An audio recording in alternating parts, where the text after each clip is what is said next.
Donc, bah, l'idée, c'est que je vous présente peut-être rapidement parce que pour arriver après moi, vont faire un petit peu la même chose sur brièvement ce que c'est le programme Unplugged, mais quoique je pense que beaucoup d'entre vous le connaissent. Et après, peut-être ce que je ferai, c'est que j'appuierai sur les particularités, je pense, du 64, en tout cas sur les points sur lesquels, en tout cas, on se distingue du déploiement peut-être un peu national et le retour que je peux vous faire sur la mise en place dans sur notre territoire. Si c'est OK, Margot, je suis bien dans les clous. Voilà. Oui, oui, oui. L'idée, c'était, voilà, de toute façon, tout le monde va parler d'un plug aujourd'hui, donc Oui, c'était un peu voilà. Donc, le déploiement par département. donc rapidement, le cadre de déploiement de Unplug, ben, c'est celui que vous devez connaître tous déjà, c'est le cadre de l'intervention précoce, c'est-à-dire que avec le programme Unplugged, qui est un programme de prévention des conduites addictives en milieu scolaire, euh, on se situe dans la démarche d'intervention précoce où on va d'abord travailler sur la promotion d'un environnement favorable.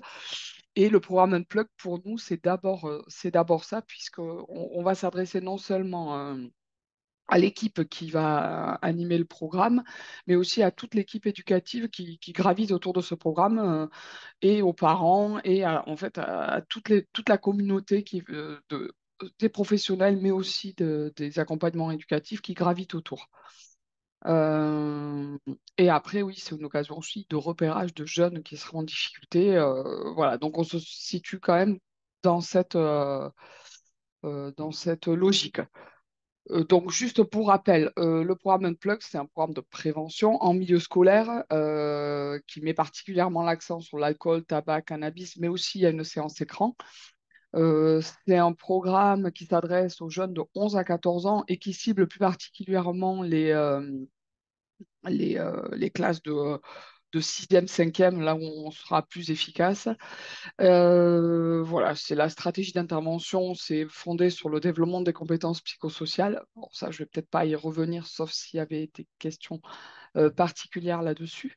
Et sur les croyances normatives, voilà, globalement, c'est ça. Qu'est-ce que je peux dire aussi que sur le programme évidemment, nous, quand on le met en place, si je dois aller plus spécifiquement sur pourquoi ce programme est mis en place, c'est aussi parce que c'est un programme, on va le voir aussi sur les résultats, qui agit aussi sur le climat de classe et plus globalement le climat scolaire. Et c'est un des leviers principaux qui nous incite à mettre en place ce programme, ou en tout cas qui incite les établissements scolaires à mettre en place ce programme.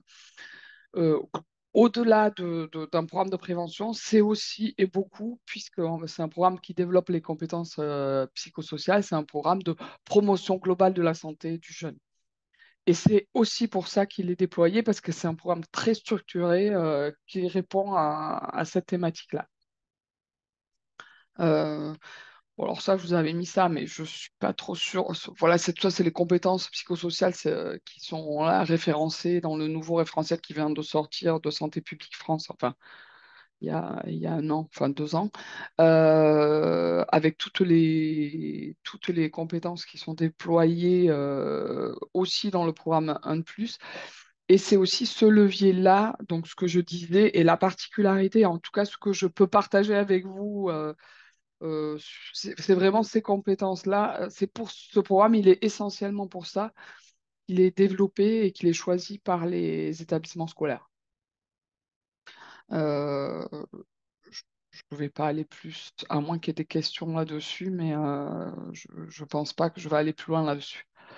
Alors, pourquoi les CPS? Mais ça rejoint tout ce que je viens de vous dire. C'est que d'abord, évidemment, les CPS, ça prévient les consommations de substances addictives. C'est un des choses les plus efficaces, une des choses les plus efficaces. Et globalement, ça agit sur les problèmes de santé mentale et tous les autres comportements à risque sexuel, de relations, aussi de harcèlement.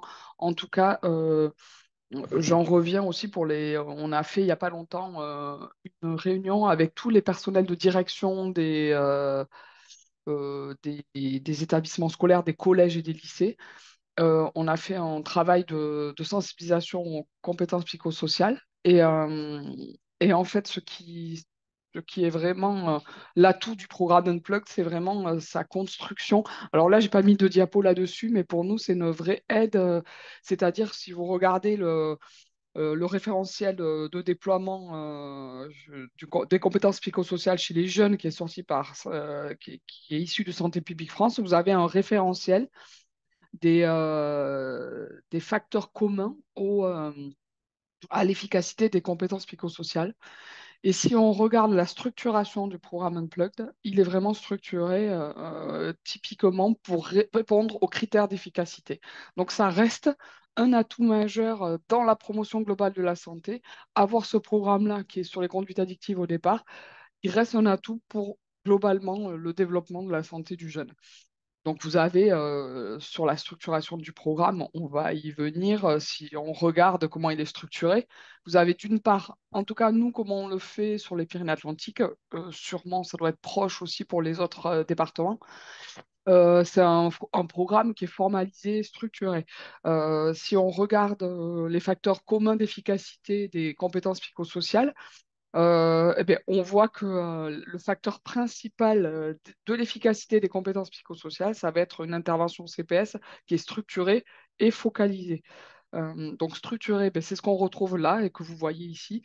Donc c'est les 12 séances, notamment interactives à 1 heure d'intervalle. Voilà. Et après, vous avez aussi un autre facteur principal, c'est l'implantation de qualité avec la formation des intervenants. Et ça, c'est un point sur lequel on a voulu vraiment appuyer. Et donc, notre programme, il est fait avec un temps 1 de formation de l'équipe éducative de l'établissement. C'est ça qui est assez spécifique. Si vous regardez, ça peut être déployé au début. Enfin, on l'a toujours fait comme ça d'ailleurs, mais il y a eu la question de se dire, tiens, est-ce qu'on forme toutes les personnes qui vont animer ce programme? Donc, mettons des équipes de 2 à 4 personnes de chaque établissement, où on les rejoint, ils se forment et après ils animent le programme.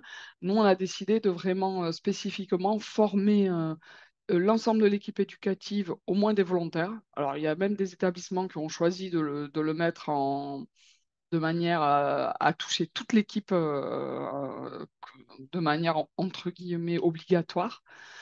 Mais globalement, on propose cette formation dans l'établissement. L'idée, c'est aussi, si on regarde les facteurs communs aux interventions efficaces, on a vraiment un environnement éducatif soutenant avec un climat scolaire positif et des pédagogies positives, attitudes encourageantes, soutenantes, chaleureuses, sécurité, voilà. Donc cet axe-là, il est beaucoup développé dans la formation et on a décidé donc de le proposer à l'ensemble du personnel de l'établissement, même s'ils n'animent pas derrière le programme. Voilà. Et après, il y a le temps 2, donc ça c'est la formation, je vais y revenir sur le contenu un petit peu plus tard. Et après, il y a l'animation des séances éducatives, là, qui est commun à toutes les personnes qui animent ce programme, avec 12 séances interactives d'1 heure par classe.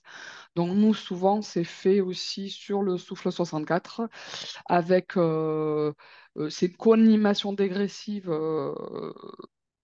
sur 12 séances qui sont co-animées la première année, 6 la deuxième année, et on reste sur 3 séances plus spécifiques aux substances l'année 3. Donc, c'est vraiment un accompagnement dégressif pour faire monter en autonomie les équipes éducatives.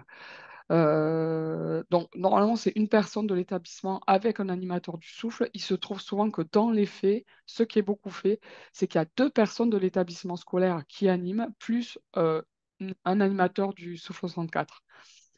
Pourquoi l'avantage, c'est que il y a un gros intérêt aussi pour les équipes éducatives à co-animer ensemble, à avoir plaisir à co-animer, à apprendre à co-animer, ce qu'on ne retrouve pas forcément tout le temps dans le milieu, en tout cas scolaire, cette co-animation, quelque chose qu'ils ne partagent pas à d'autres moments.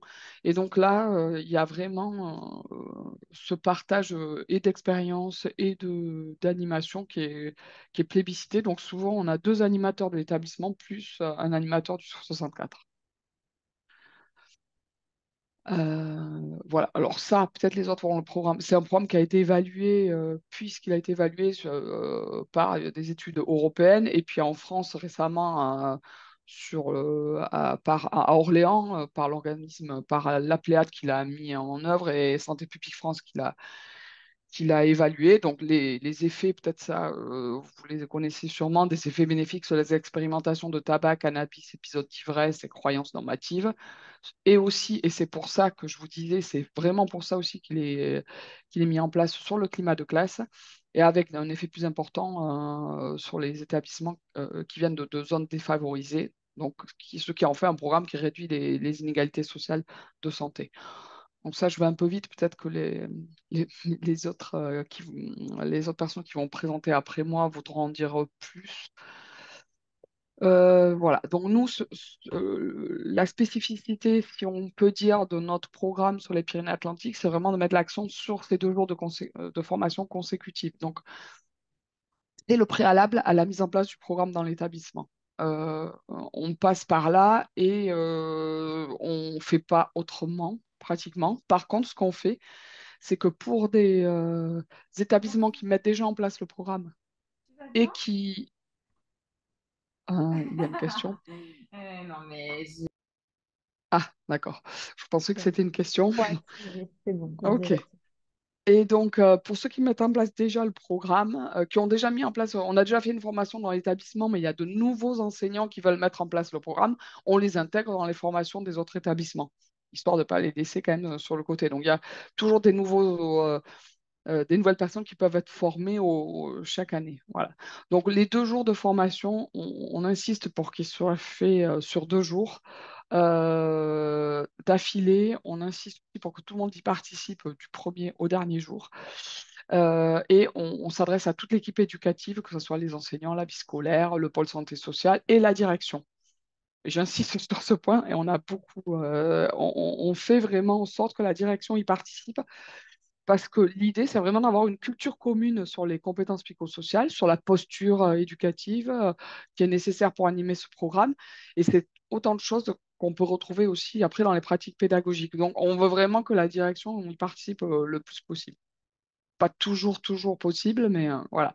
Donc, la formation, il y a vraiment un côté savoir. On découvre le programme Unplugged, on envisage sa mise en place. Donc, c'est très, on va voir ce que c'est le programme, mais surtout, on va apprendre des méthodes interactives, ludiques, qui sont plébiscitées dans les programmes efficaces sur les compétences psychosociales. On le retrouve aussi dans ce référentiel avec les facteurs communs aux enseignements efficaces où on est, pour être efficace, justement, il faut avoir des activités éducatives qui vont être expérientielles, qui vont être sur des pratiques, jeux de rôle, partage d'expériences, observation au cours de chaque atelier. Donc la formation, elle est aussi faite de cette manière-là, de manière expérientielle. Et évidemment, le savoir-être qui est plus sur la posture, avec la bienveillance, et tout ça aussi au cours de la formation, on va le voir. Mais cette formation, c'est aussi surtout ce qu'on va mettre en œuvre, on appelle ce qu'on appelle dans les théories de l'apprentissage le modeling, c'est-à-dire on est aussi un modèle pour ceux qui vont animer le futur programme, c'est-à-dire que notre posture sera la même que celle qu'on est censé avoir pour l'animation du programme, donc c'est la cohérence des messages et la posture. On va travailler dans cette formation nos propres CPS et évidemment, ça sera tout le long de la formation de pédagogie interactive et expérientielle. Ce qu'on vise, pourquoi on met cette formation en place dans l'établissement, même s'il y en a que... En fait, on va avoir des poules de 15-20 personnes qui vont animer, qui vont participer à cette formation. Et en général, il peut y en avoir que 4 ou 8, ça dépend des équipes, qui animent le programme réellement avec la co-animation derrière. Mais par contre, il y aura 15 à 20 personnes qui seront formées. L'intérêt, c'est vraiment de pratiquer. Si on regarde le cas de l'intervention précoce, où les facteurs importants et favorables au développement des CPS, ça va être une culture commune, ça va être un climat scolaire apaisé, des professionnels du milieu formés, même s'ils n'animent pas ce programme, qui c'est cette posture. Donc, le fait d'avoir tout le monde, on va appuyer là-dessus. Et donc, tout le monde va entendre parler des bases de l'écoute, même si beaucoup de personnes la connaissent, évidemment. C'est aussi une formation qui nous permet d'appuyer sur ce que font déjà les enseignants en termes de compétences psychosociales. C'est-à-dire que les enseignants, ils euh, sont déjà éducateurs ils font déjà un apprentissage des compétences psychosociales, mais ils ne le savent peut-être pas tout le temps. Là, ce qu'on va mettre en place cette formation où on va appuyer, on l'a vraiment orienté dans ce sens-là. C'est-à-dire, on va aussi faire un parallèle avec leur pratique éducative. C'est-à-dire que si moi je suis prof de français, je vais essayer de voir ben, dans quel moment de ma journée ou de mes apprentissages, je travaille aussi les compétences psychosociales. C'est-à-dire quand je fais parler mes élèves devant le groupe sur un travail en français, quelles compétences je développe, à quel moment. Donc en fait, c'est aussi beaucoup de cette formation, elle va rendre brillant, on va mettre en surbrillance ce que font déjà les enseignants. Et il y a des études qui montrent que ben, plus on va être efficace, plus on sait qu'on développe ces compétences-là, plus on est efficace à les développer chez les jeunes. Donc le but, c'est de venir soutenir la mise en place des 12 séances du programme Unplugged par des pratiques informelles. Ça aussi, c'est un facteur commun et clé des interventions efficaces. Des pratiques informelles au sein de l'établissement. Et ça passe aussi par la formation. Et il y a aussi ma collègue Pauline Arancet elle a travaillé sur le partage comment cette formation et ce programme-là, il peut aussi avoir une influence sur l'ensemble de l'équipe éducative. C'est-à-dire, même sans avoir formé toute l'équipe éducative, le fait qu'il y ait en place ce programme dans un établissement scolaire, eh bien, il y a des pratiques qui vont essaimer, il y a des discussions qui vont se faire. En tout cas, il va y avoir une ébullition et une mise en route de l'équipe sur une réflexion sur ses pratiques, sur sa posture et sur ce qui fait et sur ce qu'est un programme de compétences psychosociales. Donc, il y a vraiment une transférabilité qu'on a un petit peu étudié par cette enquête qui a été réalisée et qui est assez efficace. Je regarde l'heure, il me reste 2 minutes. 5 minutes, ouais. Voilà. Voilà. Donc là, je vous ai mis les 12 séances et ça, peut-être aussi les autres personnes le referont aussi, qui sont faites, sachant que les séances écran sont aussi en plus, ça dépend comment on le fait.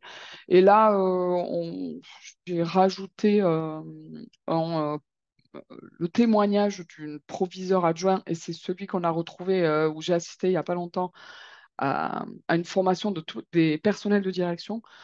Voilà, c'est que le développement des CPS et des élèves permet d'agir efficacement sur des problématiques telles que la prévention des conduites addictives, bien sûr, mais du harcèlement, des violences, de la lutte contre les discriminations, le climat scolaire. Et au niveau de l'établissement, ce qu'ils ont vraiment apprécié, c'est le fait de mobiliser toute l'équipe éducative et de faire évoluer plus ou moins rapidement, évidemment, les pratiques professionnelles pour développer ces compétences-là.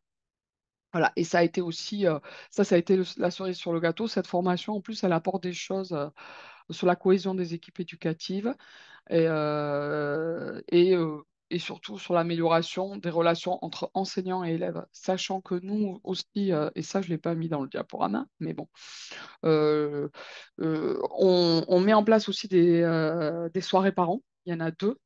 Il y en a une spécifiquement sur qu'est-ce qu'être un parent d'ado et une autre plus spécifiquement sur les écrans.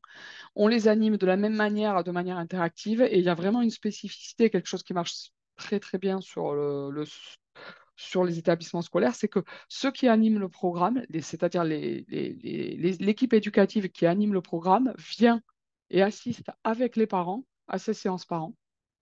Et en fait, tout le monde prend une posture tout le monde se met dans une posture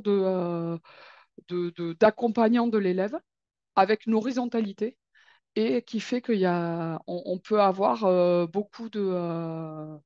on peut avoir beaucoup d'échanges et on travaille aussi sur la posture CPS où les parents ne se sentent pas jugés, où, euh, où on est tous sur le même pied d'égalité.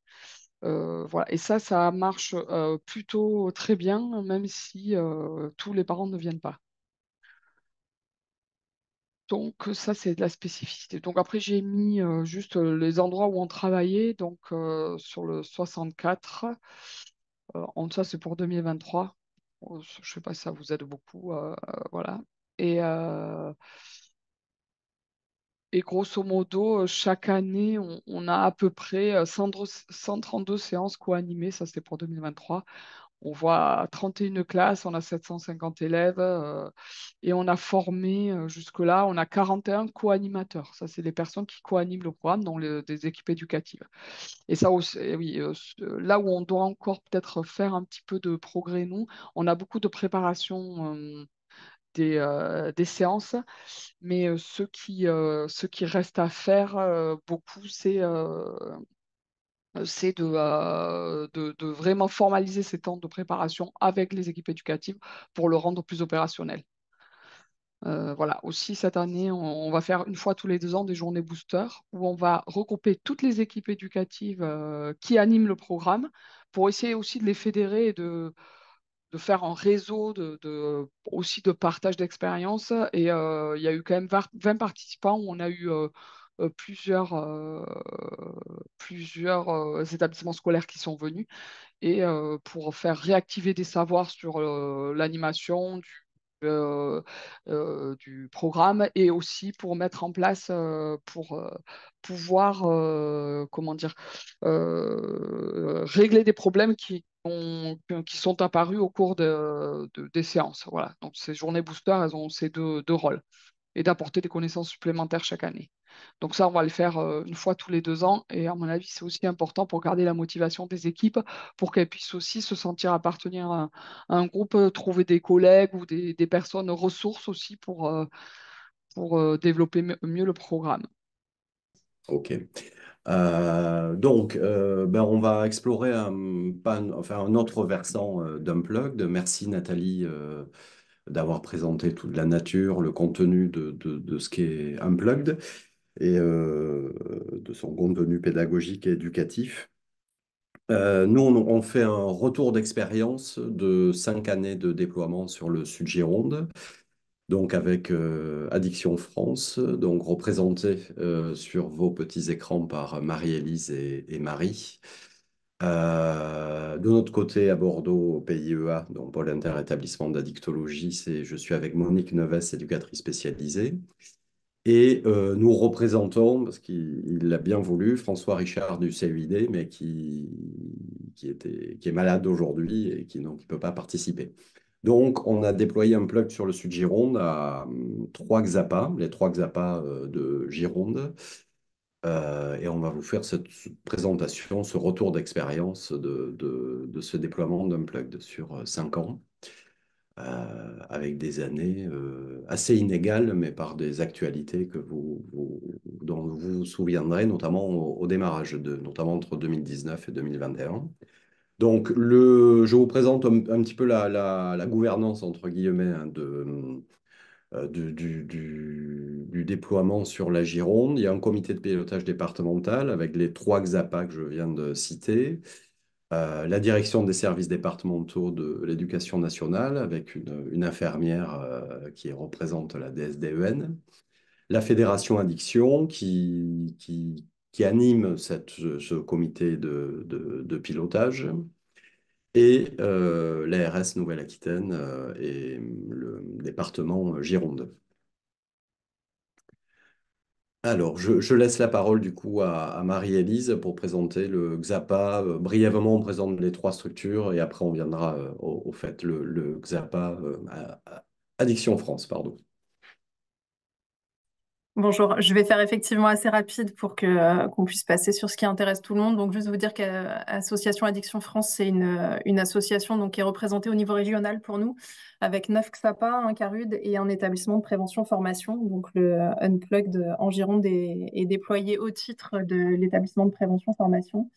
Et juste vous dire que nos actions principales, c'est le soin, donc l'accompagnement individuel et collectif pour toutes les consommations et tous les comportements qui peuvent poser problème, et des actions de prévention auprès de à peu près tous les publics principalement jeunes, vulnérables, sous main de justice et en milieu festif, et de plus en plus d'interventions auprès des publics relais sous le format formation, puisqu'on est aussi organisme de formation. Donc pour les professionnels qui interviennent auprès des jeunes, des personnes sous main de justice, en milieu festif et personnes vulnérables là encore. Voilà. en très rapide. Je te laisse passer à la slide suivante, du coup, Christophe. Alors, en ce qui concerne le pôle interétablissement d'addictologie, donc CH Charles Perrins, donc psychiatrie, et CHU de Bordeaux, plus spécifiquement le Haut-l'Évêque, l'hôpital Haut-l'Évêque à Bordeaux. Donc, schématiquement, il y a 5 filières, une unité transversale d'évaluation, d'enseignement, de recherche et d'innovation, une filière addictologie ambulatoire avec un XAPA, des consultations hospitalières ouvertes, une participation à la consultation jeunes consommateurs de Bordeaux avec Addiction France et le CEID, et des actions aller vers, donc j'ai mis en couleur, puisqu'un plug rentre dans ces actions donc financées sur des appels à projets. Une filière addictologie de liaison, avec plusieurs équipes de liaison et de soins en addictologie sur Charles Perrin et sur le CHU, une équipe mobile addiction parentalité, un dispositif de coordination des soins de ville, RENAP Sud, une unité de tabacologie, voilà, une filière d'addictologie de recours où on a une unité de soins complexes en addictologie, un hôpital de jour d'addictologie, consultation d'expertise aussi sur différentes thématiques d'addicto. Et la filière TCA, plus récente, qui a 2 ans, avec une unité d'hospitalisation troubles du comportement alimentaire, un hôpital de jour, des consultations ambulatoires et un centre de recours et de coordination régional TCA. Voilà pour le pôle interétablissement d'addictologie. Le CEID Addiction, bon, certains d'entre vous connaissent, c'est une association régionale qui intervient sur plusieurs départements de la Nouvelle-Aquitaine, qui porte des XAPA ambulatoires, des XAPA résidentiels, dont une communauté thérapeutique à Barsac, donc, ils ont une activité de soins en addictologie comme Addiction France et le pôle interétablissement, des activités de prévention également auprès des jeunes, auprès des familles et de l'entourage, et une activité également de formation et de recherche au niveau de leur association. Alors, sur le déploiement d'Unplug, donc 2019-2024, pour les 3 XAPA, donc on a été sollicité par la RS à l'époque, en 2019, pour déployer ce programme sur le Sud-Gironde. Donc voilà, c'était ciblé sur ce territoire-là. Donc je vous ai mis une petite carte et j'ai entouré les villes, enfin les gros villages où nous intervenons. Donc c'est un territoire à dominante rurale, hein, le Sud-Gironde. Donc sur les 5 années, on est intervenu sur 9 collèges, 64 classes. Donc on vous a mis le déroulé sur les différentes années scolaires, avec le nombre de classes et le nombre de collèges. Voilà, on n'a pas nuancé, mais peut-être Marie-Élise le dira mieux que moi après, si nécessaire, les classes première année, deuxième année ou troisième année. Voilà, en sachant que globalement, enfin en tout cas pour certains d'entre nous, ça n'a pas été simple de rendre les choses autonomes pour les établissements scolaires qui portent un plug avec une présence moindre des XAPA. Voilà, mais on y reviendra tout à l'heure dans les difficultés rencontrées, les leviers, les opportunités à saisir par moment. Voilà, donc on a un déploiement alors qui correspond aussi pour l'association Addiction France à un équivalent temps plein sur ce programme. C'est ça, Marie-Lise. Pour le PIEA, on est à mi-temps. Et sur le CUID, ils sont à 0,10, 0,2 équivalent temps plein. Voilà. Et donc, bon, avec un déploiement qui s'est fait, avec ce qu'on a des choses rencontrées autour de ces 5 années, ce sont des établissements qui ont pu se positionner et arrêter l'année d'après parce que changement de direction et que les principaux ont généralement, quand ils arrivent dans un nouvel établissement, sauf s'ils ont vécu cette expérience-là ailleurs, ont tendance à repartir un peu sur la base et à pas forcément intégrer des programmes un peu alternatifs ou nouveaux. Voilà, d'autres qui ont suivi le programme sur les 5 ans, de façon un peu inégale, mais qui l'ont suivi. Voilà, donc les bases de départ d'Exapa pour Bordeaux, bah, c'est la base administrative, c'est Bordeaux. Et ma collègue qui va sur un plug, donc assure les déplacements sur le sud Gironde. Donc ça a été évoqué tout à l'heure par Nathalie du sous 64. C'est beaucoup de temps aussi de déplacement pour se rendre dans les établissements. Pour Addiction France, c'est un petit peu différent sans rentrer dans la vie privée de Marie, mais elle habite sur le sud Gironde et elle rayonne du coup sur les établissements où Addiction France intervient. Mais elle a moins de distance, mais du coup, elle peut en faire un petit peu plus dans le temps imparti. Juste pour revenir sur cette répartition un peu que je vous donne, c'est qu'en fait, on a un comité de pilotage départemental, mais on a aussi un comité de pilotage plus entre XAPA, où avant chaque année scolaire, on se répartit les collèges selon bah, les possibilités des différents professionnels qui sont sur ces missions et selon leur positionnement géographique, où on essaie de faire au mieux pour couvrir les établissements qui font la demande.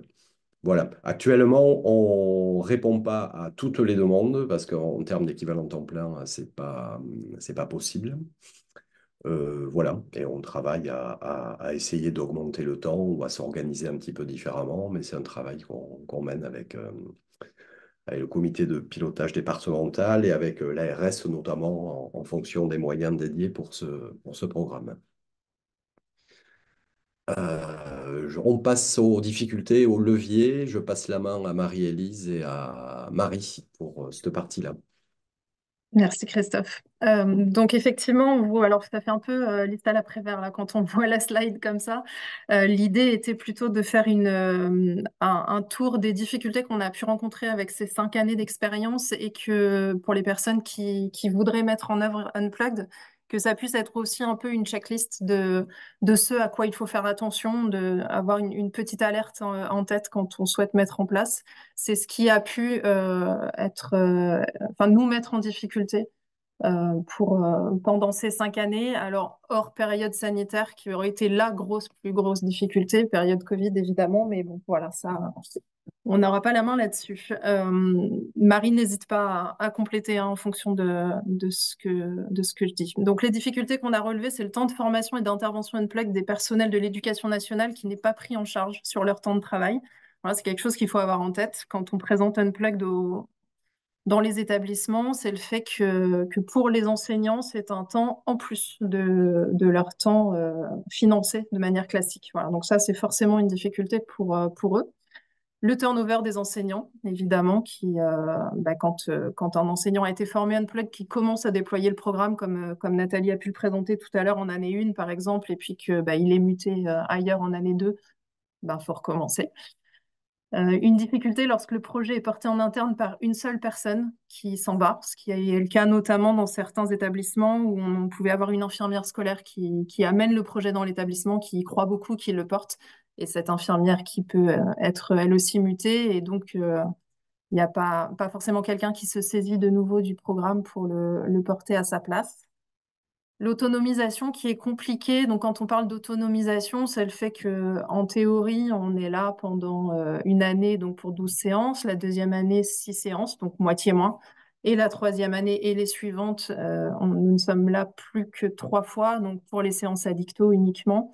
Et ça s'avère vraiment compliqué. On est souvent confronté à une année 1 bis, comme on s'est mis à l'appeler dans le jargon, où les enseignants demandent à ce qu'on soit une deuxième année complète avec eux. Voilà. Sauf que nous, dans nos financements ARS, on est financé pour le cahier des charges classique et du coup, ça reporte d'autant l'autonomisation des enseignants reporte d'autant, nous, nos financements qui ne suivent pas forcément dans ce contexte.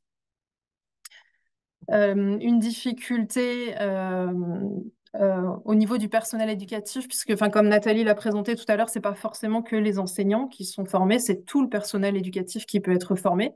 Donc ça peut être un AVS, ça peut être un surveillant ou l'infirmière scolaire. Et du coup, on a quand même plus de facilité quand ce sont les enseignants qui sont formés et qui sont nos binômes, déjà parce qu'ils ont l'habitude d'être face à la classe, face au groupe.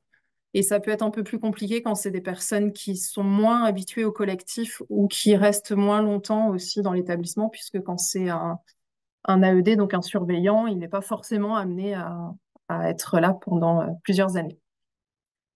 La mise en place de la formation initiale des enseignants, alors on n'a pas la même façon de fonctionner que sur le 64 et où du coup nous c'est la Fédération Addiction qui a la main sur l'organisation de cette formation en Gironde, donc qui nous donne les dates et la DSDEN se charge de transmettre l'info et gère en direct les inscriptions et du coup assez souvent cette formation est pour nous mise en place tardivement.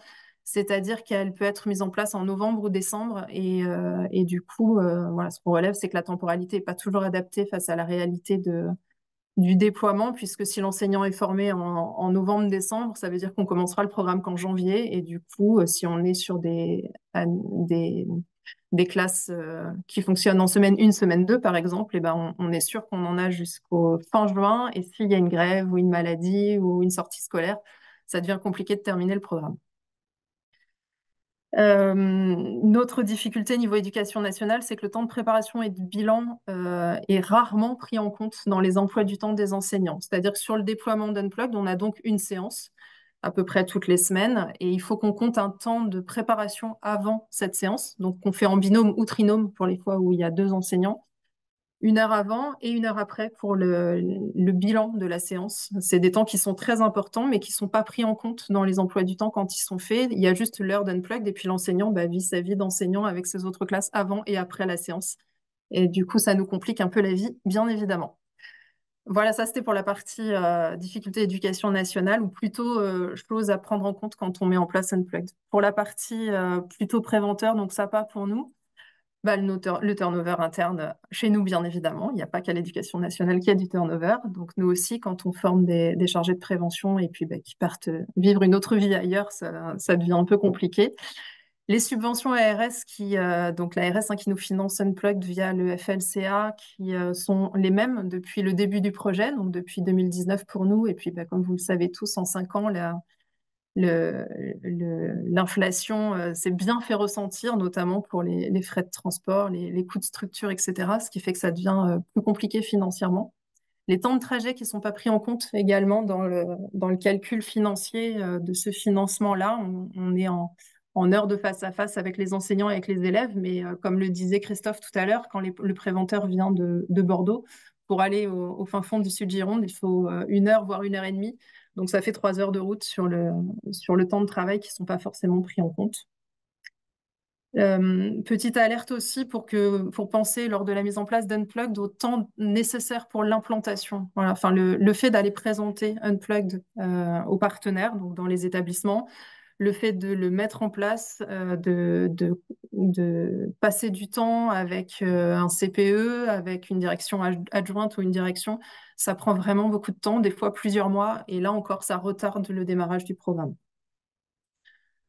C'est très chronophage du coup pendant plusieurs mois et pour nos préventeurs qui ne font pas que Unplugged, ça oblige à mettre en suspens toutes les autres activités de prévention. Voilà. Le temps qu'on fait Unplugged, on ne fait plus le reste. Voilà, c'est aussi des choses à prendre en compte.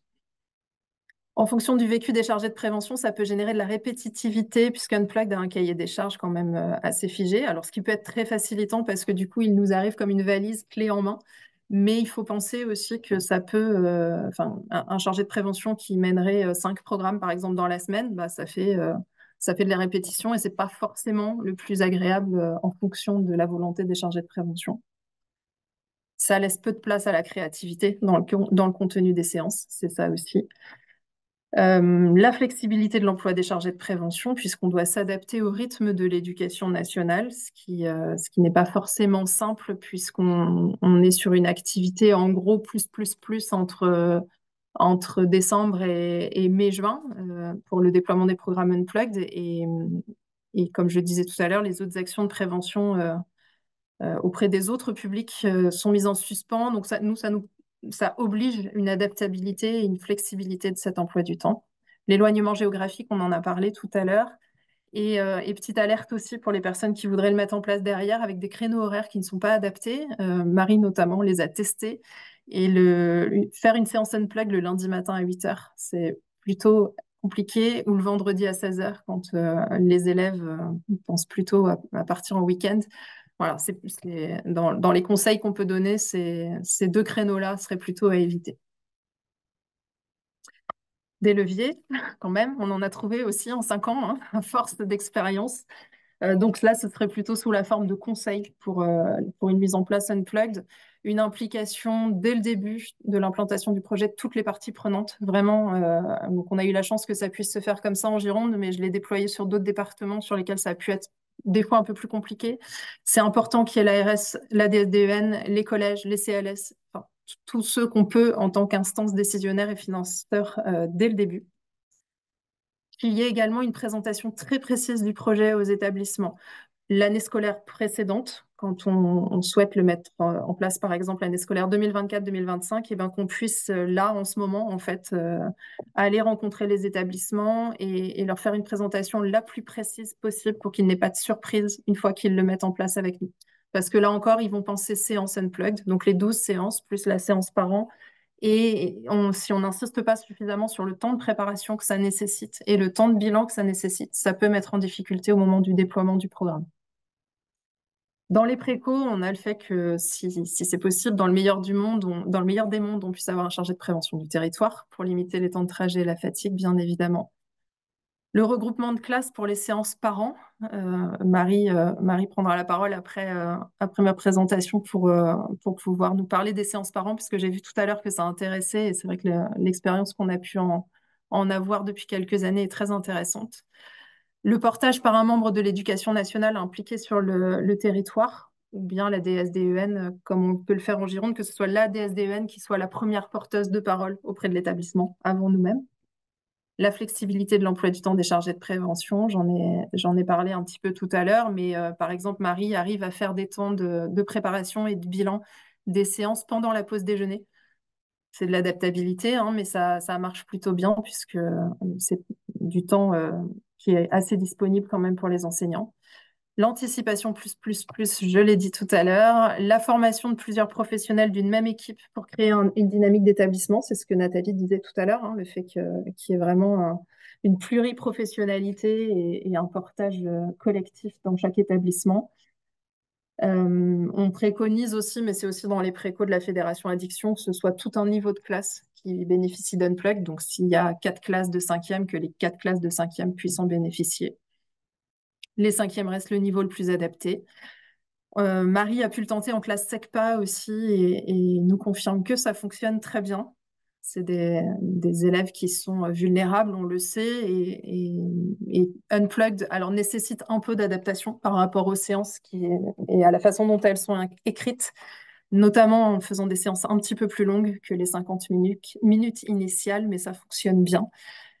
Le fait de penser à la temporalité de la mise en œuvre, directive ARS et éducation nationale, notamment sur les directives qui sont sorties il y a quelques années, que le développement CPS soit développé sur plusieurs cycles collège-lycée, donc le fait de penser à cette évolution des élèves quand on est sur un même territoire. Bon, donc pour les séances par an, ce que Marie fait depuis l'année dernière, c'est que donc le même protocole que ce que Nathalie expliquait tout à l'heure, hein, l'information aux parents via Pronote, etc.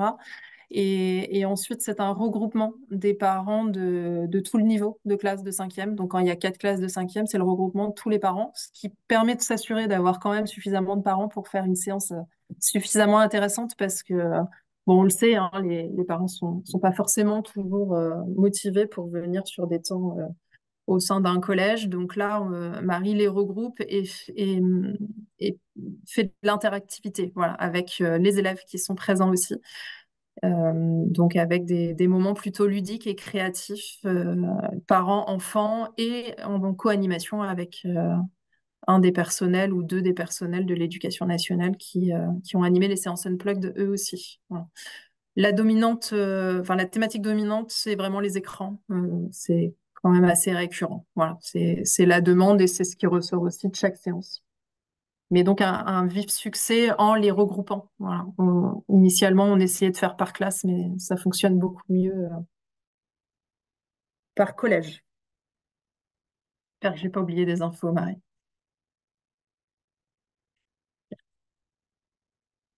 En termes de perspectives pour le Sud-Gironde, donc on a quand même dans les perspectives un peu négatives, on a une inquiétude par rapport à la réforme de l'éducation nationale pour la rentrée 2024, puisque il va y avoir donc des groupes de niveau, donc vous avez certainement entendu parler, et donc c'est plutôt une inquiétude pour nous, pour les petits établissements, enfin pour nous, mais aussi pour les établissements, hein, puisque cette inquiétude est venue d'eux. Ils ont commencé à nous en parler sur cette mise en œuvre qui va compliquer les choses pour eux en termes d'emploi du temps et d'organisation interne. Et du coup, comment mettre Unplugged dans tout ce bazar, en gros. Voilà. Donc pour l'instant, c'est des choses qui sont au travail chez eux, mais ils vont pas forcément être très disponibles pour mettre en place Unplugged dès la rentrée, de ce qu'ils nous ont fait savoir jusqu'à maintenant. Dans les perspectives, il y aurait le fait de déployer Unplugged hors Sud-Gironde, donc au-delà du Sud-Gironde. Bon, c'est pas hors Sud-Gironde parce qu'on reste en Sud-Gironde, on poursuit ce qu'on a commencé, mais au-delà du Sud-Gironde pour aller sur d'autres territoires ciblés par la DSDEN et l'ARS. Donc il y a cette volonté-là pour la rentrée. Et l'interrogatif pour nous de comment répondre aux demandes des collèges et avoir les moyens adaptés en face. Donc moyens financiers, mais aussi moyens humains, puisque on essaie quand même de préserver les chargés de prévention et de ne pas les faire traverser toute la Gironde pour aller faire une séance par semaine. Donc voilà, c'est aussi nos difficultés du quotidien pour essayer de répondre aux demandes, d'avoir les financements qu'il faut et les ressources humaines nécessaires.